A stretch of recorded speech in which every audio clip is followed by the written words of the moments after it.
Hola, muy buenas noches a todos. Les habla Marta Cadavid de la ciudad de Chicago para las personas que se conectan por primera vez a nuestras cápsulas de Fraude al Desnudo.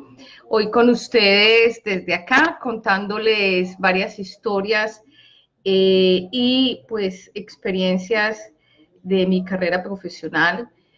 Para las personas que apenas se conectan, como ya lo dije anteriormente, me encantan todos los temas relacionados con los delitos económicos, entendiendo esto como los temas de prevención, detección e investigación. Para el tema de hoy, pues bueno, vamos a hablar de estas habilidades comunicativas.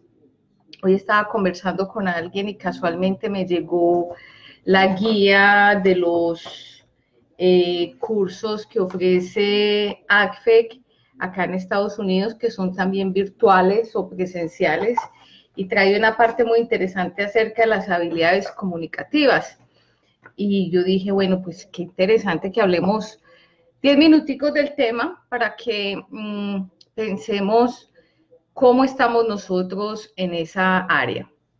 Yo quiero traer a colación los temas que tenemos que manejar los auditores, para los que también tenemos que entrevistar en procesos de investigación, porque a veces estas habilidades comunicativas son escasas, nos quedamos cortos, y es que yo pienso que al momento de nosotros entablar una entrevista, llamémoslo así, sea para un tema de auditoría, para un caso de una investigación, para hablar con un testigo o incluso hasta el punto de llegar a hablar con el perpetrador, ahí hay una partecita, hay una clave que yo siempre la he mencionado cuando tengo la oportunidad de dictar los entrenamientos, y es la persuasión.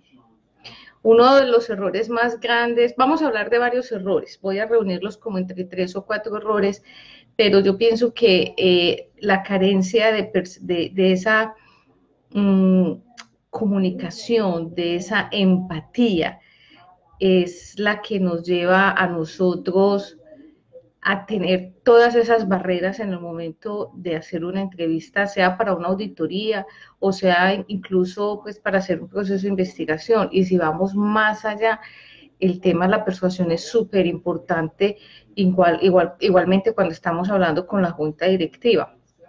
En muchas ocasiones a mí me llegan casos donde me dice el grupo de auditores, ya llevamos el plan de auditoría a la junta directiva, ya se los presentamos, hicimos todos los ajustes, pero aún se niegan a, por ejemplo, implementar un programa de prevención de fraude o a cambiar la política antifraude.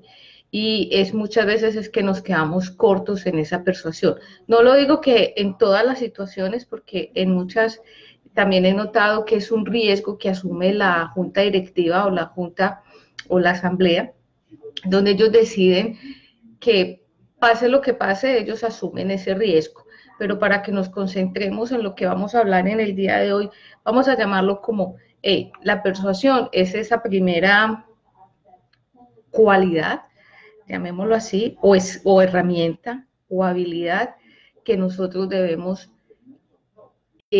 tener, mantener, cuidar, eh, diría yo que adquirirse. De pronto a veces nos quedamos cortos, y lo digo yo personalmente, de cómo, para que esa persuasión, cómo nos ayuda en cualquier tema de entrevista, sea para auditoría, sea para investigaciones de fraude, para las primeras personas, las víctimas, los testigos y pues finalmente el perpetrador. Dentro de esos errores de comunicación está, por ejemplo, cuando nosotros vamos a hacer una entrevista, siempre queremos llegar y mostrar que somos más grandes. Es bien particular. Llamémoslo el tema de sencillez y humildad. Cuando nosotros llegamos a una entrevista, lo primero que tenemos que lograr es la empatía. La empatía del otro es que nos ayude, que nos colabore, que esté presto a contestar con la verdad, que pues sea totalmente honesto, que que sepa usar el tiempo, porque en muchas ocasiones pues nos vamos desviando en otras conversaciones. Entonces, ¿cómo hacemos nosotros para que la persona se enfoque? Pero eso también se logra es cuando nosotros como entrevistadores o nosotros como investigadores llegamos a conversar con la persona casi que de tú a tú. Entonces, en muchas ocasiones a mí me preguntan por qué las entrevistas fracasan.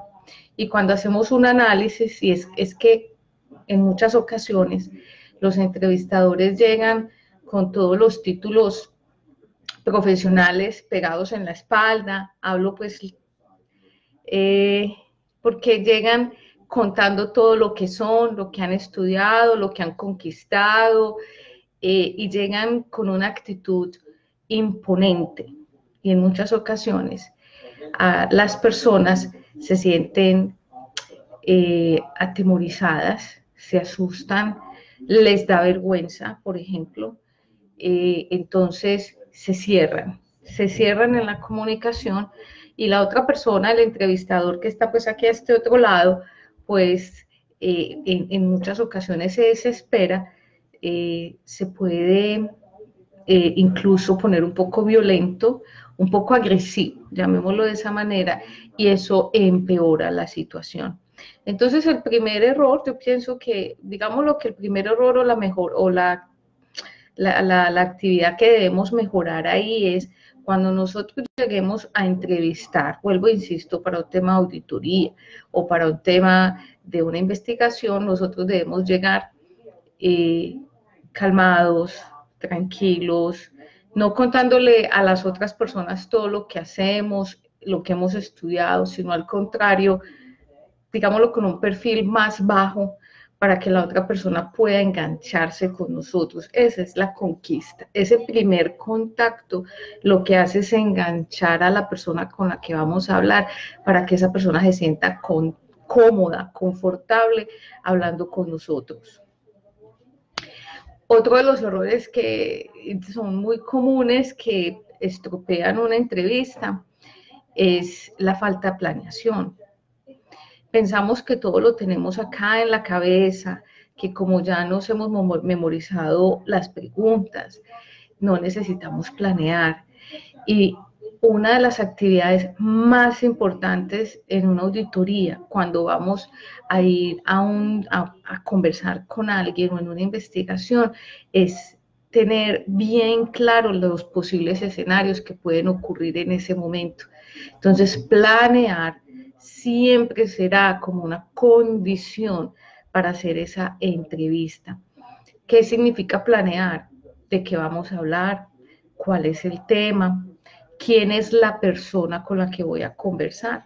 Si es en un caso de una investigación, por ejemplo, ¿es una víctima, es un testigo o ya finalmente voy a ir al perpetrador? Y cada persona tiene, digamos, un script diferente de preguntas, tiene un manejo de la entrevista muy diferente. Si yo necesito que me suelten información, si yo necesito corroborar información, pues yo necesito tener toda una planeación y conocer muy bien el caso para hacer las preguntas correctas. Ese es el primer error, es llegar sin planeación y se pierde el tiempo, y en vez de ir al punto claro, al foco de la entrevista, nos vamos como por los lados, por la tangente, y al final no hemos recolectado la información que nosotros necesitábamos. Y esos momentos de verdad son muy valiosos, porque si es un testigo, por ejemplo, ese testigo tiene ganas de hablar, pero el testigo no siente confianza, siente que la persona divaga, o sea, su entrevistador divaga, no se enfoca, está como perdido en la entrevista, las preguntas que hace, como que se nota que la persona no conoce el caso, la persona no se siente tranquila, no se logra esa confianza para que ese testigo pueda contar todos los detalles.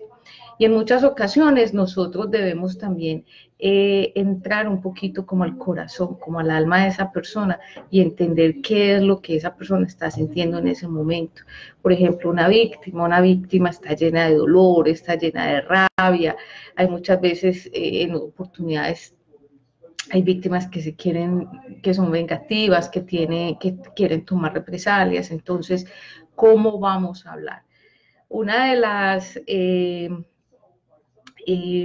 digamos, oportunidades que tuve yo de hablar con mi amiga Sandra Bedoya hace mucho tiempo, casi que una hermana del alma.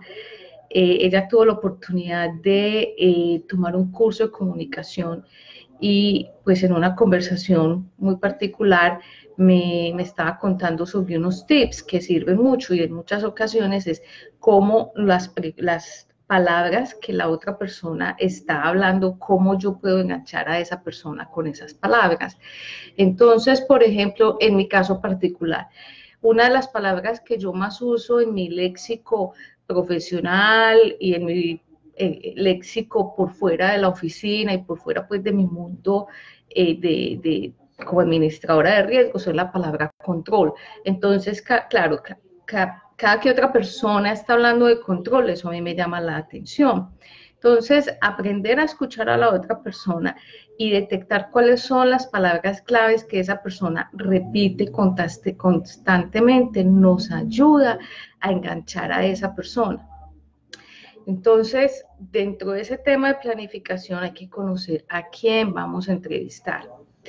¿Cómo vamos a hacer para que esa persona, independiente del estatus que tenga en la compañía o en el caso, nos pueda facilitar la información que tiene? Incluyendo el perpetrador. Hay perpetradores que son duros en negociar, hay perpetradores que no sueltan la información en el primer momento, hay perpetradores que niegan sus delitos o sus actos antiéticos todo el tiempo, pero digamos que los últimos 30 segundos de la entrevista se quiebran, entonces, ¿cómo vamos a reaccionar ahí? Hay perpetradores que lloran, hay perpetradores que les da, se desmayan en medio de la entrevista. Entonces, ¿cómo vamos nosotros a abordar todos esos casos? Eso hace parte de la planeación. En esa planeación, entonces, también, vuelvo e insisto, ¿cómo nos vamos a referir a la persona con la que vamos a hablar? Y es en un tema de auditoría, es en un tema de una investigación o en una conversación con un stakeholder como son los miembros de la junta directiva. Adicionalmente, en esa planeación es qué material yo necesito. Yo necesito hojas de papel, yo necesito lapiceros, yo necesito una grabadora, necesito una cámara de video. En esa planeación, entonces, yo necesito 2 testigos. En esa planeación, yo necesito alguien de recursos humanos o necesito alguien de compliance. En esa planeación va incluida esa parte de que cómo voy a hablar yo con quién me voy a ir para hablar con esa persona. Dentro de los entrenamientos que nosotros dictamos para el tema de las entrevistas, en el tema de investigación de fraude, siempre hemos dicho que nunca se debe ir a una entrevista de investigación a hacer una entrevista uno a uno. Uno a uno significa la persona a la que yo voy a hablar y yo. Siempre deben haber 2 o 3 personas dentro del salón, de modo que haya como que sea imparcial. Que la otra persona, que haya como un balance. Entonces es importante que dentro de esa planeación es a quién vamos a invitar en esa entrevista, y si vamos a invitar a alguien de recursos humanos, pues esa persona de recursos humanos sí es la persona adecuada, esa persona conoce el caso, esa persona tiene los detalles también del caso, o al contrario, esa persona es la persona la más amiga del perpetrador o el más amigo del perpetrador y entonces no la podemos invitar, ¿cierto? Entonces, en este tema de planeación hay recursos logísticos que debemos organizar, hay recursos humanos que debemos organizar, y hay unos recursos físicos, porque entonces, ¿dónde vamos a hacer también la entrevista? La vamos a hacer en una oficina de la organización, o sea, si es un proceso de auditoría, pues lo vamos a hacer en el escritorio de la persona, o vamos a hacerlo en una oficina que pues no tenga ningún sesgo, es decir, que no pertenezca a la organización, entonces vamos a pagar un lugar donde podamos conversar con la persona. o efectivamente la vamos a hacer dentro de la organización. Entonces, ese lugar físico también es muy importante y ese lugar físico también tiene como unas condiciones especiales, que no debe estar encerrado, que tiene que tener como ciertos detalles para que la persona no se sienta que la están encerrando. Entonces, dentro de toda esta planeación de cómo hacer una entrevista, la planeación es muy importante. Y dentro de esa planeación, pues entonces está también es cómo yo lo voy a hacer, cómo voy a desarrollar el tema. Entonces, a nivel comunicativo, pues una entrevista se puede dividir en 3 o 4 etapas. Entonces, está dependiendo la persona a la que yo voy a entrevistar, es yo cómo voy a empezar la entrevista. Yo voy a empezar la entrevista: hola, mucho gusto, mi nombre es Marta Cabi, vengo a investigar un fraude y usted es la primera persona con la que voy a hablar. Y usted sabía que aquí se robaron $20,000. ¿Esa será la mejor forma? ¿O será que la mejor forma es empezar a hablar de fútbol? Puede suceder. ¿O será que la mejor forma es empezar a hablar a preguntarle a la persona que nos cuente cómo se llama, cuánto tiempo lleva en la compañía, cuáles son sus funciones, si ha tenido ascensos, si la persona presenta alguna incomodidad con la entrevista? ¿Cuál será la mejor metodología? Después que está desencabezado esa introducción, es cómo le va a introducir el tema a la persona. La persona ya sabe a qué va, la persona ya sabe que le van a preguntar ciertas cosas sobre un acto antiético dentro de la compañía, o la persona está totalmente sorprendida sobre las preguntas que se le van a hacer. Y pues dependiendo si es una víctima, si es un testigo o si es el perpetrador, pues se van anexando detalles del caso, como el entrevistador debe planear, pues el entrevistador tendrá ciertos detalles que le ayudarán a sacar más información de la persona con la que le está hablando. Por eso es tan importante tener habilidades comunicativas para poder entrevistar. Un buen entrevistador goza de empatía, se engancha fácilmente, pero también hace que la persona se enganche dentro de la entrevista. Un buen entrevistador siempre está enfocado en lo que está sucediendo con la persona, con ese ser humano que está ahí conversando, pero asimismo es una persona que está tomando nota en su cabeza de las situaciones. Un buen entrevistador conoce muy bien el lenguaje verbal y el lenguaje corporal de la persona con la que está hablando. Entonces, vuelvo, insisto, esas palabras que esa persona constantemente repite, eso tiene un significado. La forma en que la persona se sienta, se para, la forma en que la persona mueve sus manos, tienen también un significado muy especial acerca de si la persona está estresada, si está calmada. Y bueno, y pues ya un buen entrevistador incluso tiene la capacidad de detectar si le están diciendo mentiras o si la persona está siendo honesta, y si pues la persona está tratando de tergiversar la información o ocultar parte de la información, pues un buen entrevistador tiene esa capacidad de encauzar a la persona y hacer ciertas preguntas de contraste y de control para que la persona pues como que finalmente diga la verdad digamos que se desnude en cuanto a su lenguaje para poder contar los detalles tal como sucedieron, porque en muchas ocasiones puede ser que un testigo no quiere contar toda la verdad porque se siente amenazado, tiene miedo, o porque es muy cercano a la persona que cometió la actividad antiética, que cometió el fraude. Entonces puede contar verdades a medias, y pues el entrevistador tiene que tener esa capacidad de entender que, bueno, puede que le esté diciendo un poquito la verdad, pero no toda. Entonces, ¿cómo va a hacer para encauzar a ese testigo y poderle sacar la información que sí es 100% confiable? En este tema también de las habilidades comunicativas, es importante que cuando en el cierre a esa persona se le dé confianza de que la información aquí que hay en esa entrevista es una información que va a ser confidencial, siempre y cuando, digamos, la ley así lo permita.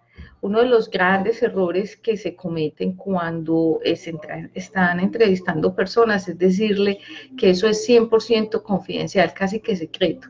Y resulta que por cosas de la vida, después de hacer las entrevistas, la compañía, la organización decide ir a las autoridades, denunciar el caso. Recuerden que no todos los delitos económicos se denuncian, pues porque hay una cantidad de riesgos, especialmente el riesgo de reputación y a la mala reputación. Entonces, en este caso, la compañía decide ir a las autoridades, decide denunciar, que es lo más sensato, y pues se abre un caso y necesitan los testigos. Entonces, los testigos que estuvieron hablando dentro de la entrevista, pues ellos contaron todos los detalles porque alguien les prometió que todo lo que allí se hablara era confidencial, pero no les hicieron la salvedad de que si llegado el caso, un juez determina que ese testigo debe ir a corte, se debe hacer. Entonces, es bien importante nunca prometerle a una persona que jamás, jamás lo que se hable allí, nunca se le contará a nadie, que es totalmente confidencial, porque en el caso de que las autoridades determinen que esa persona debe ser parte de ese testigo del caso, ahí ya no vale la confidencialidad, la persona debe ir. Bueno, a ver, yo veo quiénes estamos aquí conectados. Gracias, Elisa, Reinaldo, Gildardo por estar aquí desde Medellín, Gilberto, Adolfo, Jorge de Medellín, gracias por estar aquí, Luis, Reinaldo, Javier, Luis Enrique, Juan, Carlos, bueno, y todos los que se conectan aquí, Beto desde México. Y por el lado de Auditool, vamos a ver qué preguntas hay. Álvaro, muchas gracias, desde Cartagena nos escuchan también, Orlando, Didier, muchas gracias. Desde México nos escucha Gustavo, Pedro desde Guatemala y María Núñez. Voy a mirar qué preguntas hay para que terminemos. En conclusión, con lo que yo quería hablar este tema, que me pareció súper oportuno, es a las personas que no tenemos las mejores habilidades comunicativas, y yo me incluyo, por favor, procuren este año tomar cursos, ayudarse, digamos, hay muchos recursos online donde ustedes pueden encontrar cómo desarrollar esas habilidades comunicativas, incluso a nivel personal. Pero en este campo profesional donde nosotros nos movemos como contadores, auditores, abogados, revisores fiscales, es bien importante nosotros primero saber preguntar. Yo soy una persona, personalmente, yo, Marta Cadavid, a veces divago demasiado en mis preguntas, me extiendo demasiado. Muchas veces no escucho correctamente, escucho lo que quiero escuchar y eso es algo que yo digo, bueno, tengo que mejorarlo. Entonces, ¿cómo vamos a hacer para poder ser un excelente comunicador, para poder, cuando tengamos el momento de verdad de una entrevista, sea de auditoría, sea de un caso, o por ejemplo un momento de verdad que es hablar con una junta de directores, con una junta directiva, o incluso para una entrevista profesional, cómo nosotros vamos a enganchar a la persona que está al frente de nosotros y cómo nosotros nos vamos a enganchar en esa conversación. Adicionalmente, otro de los errores que se me había olvidado es la parte emocional. Hay que tener cuidado porque cada persona, independiente si es un testigo, si es una víctima, si es el perpetrador, cada persona tiene una comedia y una tragedia encima o dentro de su corazón. Y resulta que en muchas ocasiones salimos llorando con ellos, nos enojamos, peleamos, Una persona, un buen entrevistador, elimina todas esas... todos esos problemas emocionales en el momento de una entrevista y nunca va a juzgar al perpetrador. Nosotros no somos jueces y no tenemos por qué juzgar a un perpetrador si, por ejemplo, él dice, sí, yo me robé esos $100,000 y qué, y entonces yo le voy a decir a María, ¿y usted por qué se lo robó? ¿Y usted por qué hizo esto? Y la compañía cómo le pagaba de bien. No, jamás.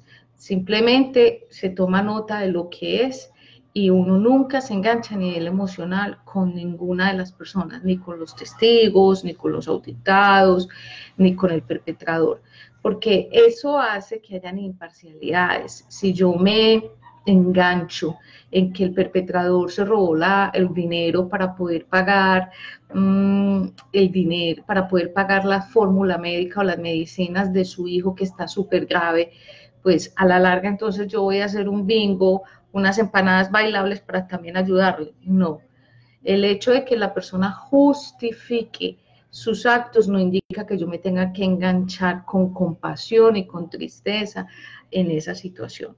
Entonces, un buen entrevistador también trabaja imparcialmente. O sea, no hay áreas grises, simplemente hay unos hechos, se corroboran, se pregunta, se adiciona información. Por eso en esa parte de la planeación, quien esté al frente de una entrevista es una persona que sea idónea a nivel emocional. No sé qué tan idóneo puede ser el caso de que uno esté enfrentando a un perpetrador y se haya llevado media compañía, pero lo más importante es no engancharse emocionalmente con la persona. Cuando hablo engancharse es a nivel comunicativo, es esa persona cómo me está mirando, esa persona qué palabras está repitiendo, esa persona qué mensajes me está enviando, qué información estoy recibiendo de esa persona y yo cómo puedo preguntarle a esa persona para que me entregue más y más información, que es lo que yo necesito en este momento. Bueno, nos vemos la semana entrante. Espero que compartan este video. También va a estar en YouTube para las personas que no se pudieron conectar en este momento. Espero que el video que tuvimos la semana pasada, la conversación que tuvimos la semana pasada con este scammer, que lo llamamos Cartas de un Perpetrador, para quienes ya tuvieron la oportunidad de leerlo, gracias y gracias por compartirlo.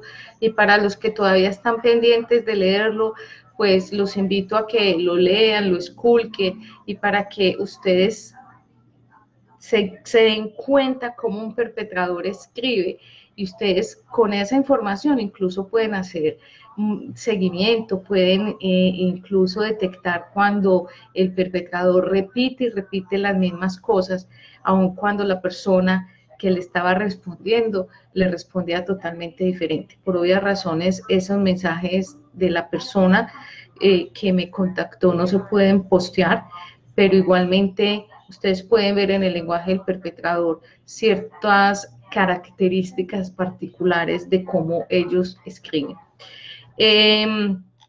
Los invito a que sigan enganchados con Auditool. Ya estamos haciendo la promoción para hacer el entrenamiento de la nueva certificación. Somos partners de un instituto en España. Ya pronto se les estará dando la información.